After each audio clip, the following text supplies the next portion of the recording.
જય શ્રી કૃષ્ણ. સર્વોત્તમ સ્તોત્ર. સર્વોત્તમ સ્તોત્ર એ દરેક સ્તોત્રમાંનું એક સર્વોત્તમ સ્તોત્ર છે. પણ શા માટે એ સર્વોત્તમ છે અને વૈષ્ણવો હંમેશા તેના નિત્ય નિયમના પાઠમાં અથવા તો નિત્ય પાઠમાં સર્વોત્તમ સ્તોત્ર કરતા હોય છે? અને એવું કહેવાય છે કે આ સર્વોત્તમ સ્તોત્ર છે એ વૈષ્ણવોની ગાયત્રી છે અને હંમેશા તેમને સર્વોત્તમ સ્તોત્ર કરવો જ જોઈએ.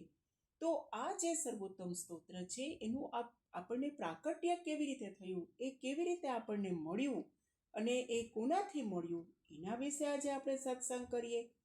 તો જ્યારે મહાપ્રભુજી આ લોક છોડી અને ગોલોકધામ પધારી રહ્યા હતા ત્યારની આ વાત છે.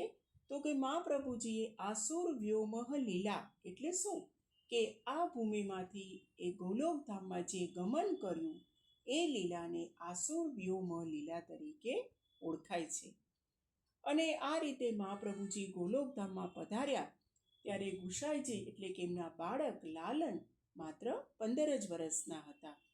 અને હવે આ રીતે મહાપ્રભુજીનું અંતર્ધ્યાન થઈ જવું એ એવા 15 વર્ષના નાના બાળકને ખૂબ જ દુઃખદાયક લાગ્યું. તેમને ખૂબ જ ક્લેશ લાગ્યો અથવા તો ક્લેશ થયો, એમને ખૂબ જ દુઃખ થયું. અને તેનાથી શું થયું કે આખો દિવસ રડ્યા કરે, કંઈ ભોજન ન કરે, કોઈ કાર્ય ન કરે અને બસ રડ્યા જ કરે. હવે એમના માતાજી શ્રી અક્કાજી તો એમને તો ચિંતા થવા લાગી કે કેટલું સમજાવે પરંતુ ગુસાઈજી તો સમજે જ નહીં.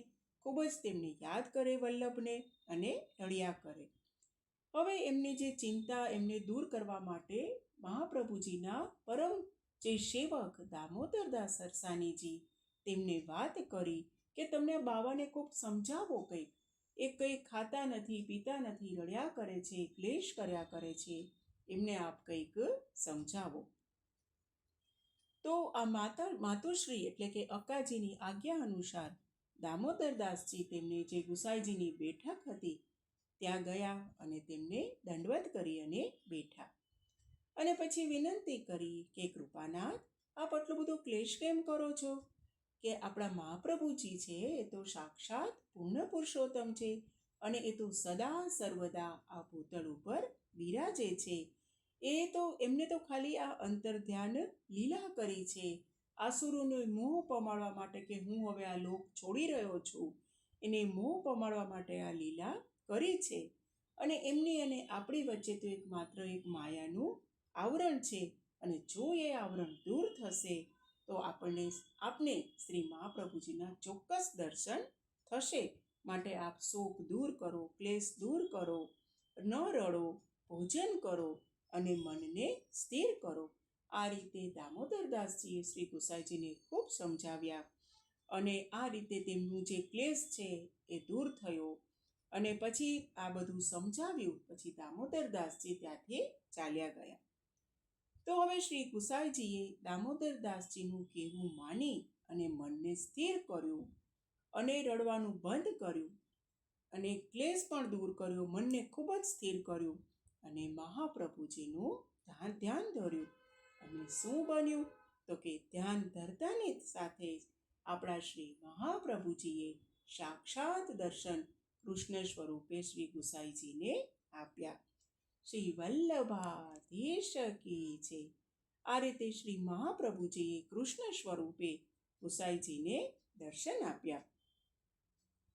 અને દર્શન આપવાની સાથે શું થયું કે તેના રોમ રોમમાં ગુસાઈજીને આનંદ થઈ ગયો અને ચિંતા તો ક્યાંય દૂર થઈ ગઈ. અને શ્રી ગુસાઈજીએ જ્યારે શ્રી મહાપ્રભુજીના કૃષ્ણ સ્વરૂપે દર્શન જોયા, દર્શન કર્યા તો તેમને તો ખૂબ જ આનંદ થયો અને ગુસાઈજીએ એ સ્વરૂપને આનંદાય નમઃ, આનંદાય નમઃ, આનંદાય નમઃ એમ કહીને નમન કર્યું. અને નમન કરતાં જ શ્રી મહાપ્રભુજીએ શ્રી ગુસાઈજીને યુગલ સ્વરૂપના દર્શન કરાવ્યા. અને આ સ્વરૂપના દર્શન થવાથી શ્રી ગુસાઈજીએ કહ્યું પરમાનંદાય નમઃ, પરમાનંદાય નમઃ, પરમાનંદાય નમઃ. અને આ યુગલ સ્વરૂપના દર્શન કરી અને ગુસાઈજીને ખૂબ જ આનંદ થયો. શ્રી મહાપ્રભુજીને નમન કર્યું અને આ રીતે આપણને જે આ સર્વોત્તમ સ્તોત્ર શ્રી ગુસાઈજી પાસેથી મળ્યું છે એક એક અક્ષર અધરામૃત છે અને આનો નિત્ય શ્રદ્ધાપૂર્વક પાઠ કરવાથી પ્રભુ જરૂર તેની ઉપર કૃપા કરે જ છે. જય શ્રી કૃષ્ણ. શ્રી વલ્લભાધીશ કી